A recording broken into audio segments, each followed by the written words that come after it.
بسم الله الرحمن الرحيم. السلام عليكم ورحمة الله وبركاته. كسو دوادا جنال كيني SMCC. waxaan maanta ka hadli doonaa waa maxay caabuqa ku dhaca qumanka oo afka qalaad loo yaqaano tonsillitis. Qumanku waa qanjiro ku yaalo dhinacyada dhuunta. Waxa ayna xoojiyaan unugyada difaaca jirka.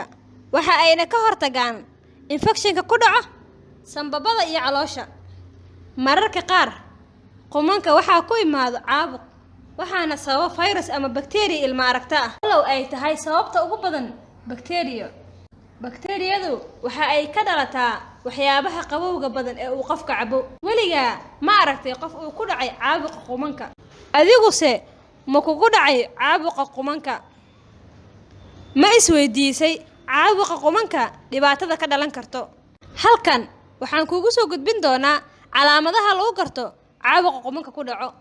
Xumad daran, calool xanuun gaar ahaan carruurta yaryarka ah, qumanka oo gaduuto, qofka oo ay ku adkaato dhaqdhaqaaqa luqunta.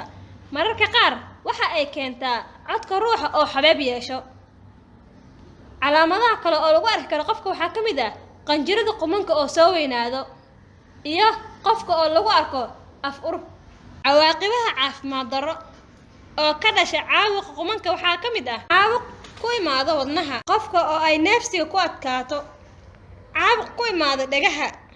Sidoo kale waxyaalaha ka dhalan kara waxaa ka mid ah qofka oo hurdada ku yaraato iyo dheecaano inay ku aruuraan agagaarka qanjirka qumanka. Sidee loo daaweeyaa caabuqa qumanka ku imaado? Daaweynta caabuqa qumanka waxa ay ku xiran tahay waxa sababay, sida haddii ay bacteria sababtay waxaa la siiyaa qofka daawooyin bacteria dilayaal ah. Daawada labaad oo lagu daaweyn karo caabuqa qumanka waa inuu qofka qaato nasiino. Ruuxa inuu iska ilaaliyo cabitaanka biyaha qabow, sidoo kale inuu badsado cabista biyaha diiran. Ilmaha in aad ku dhiirigeliso inay seexdaan waqtiga aad ogaato inuu ku imaaday quman xanuun. Cunuga inaad siiso biyo diiran oo cusbo leh si uu ugu luqluqdo.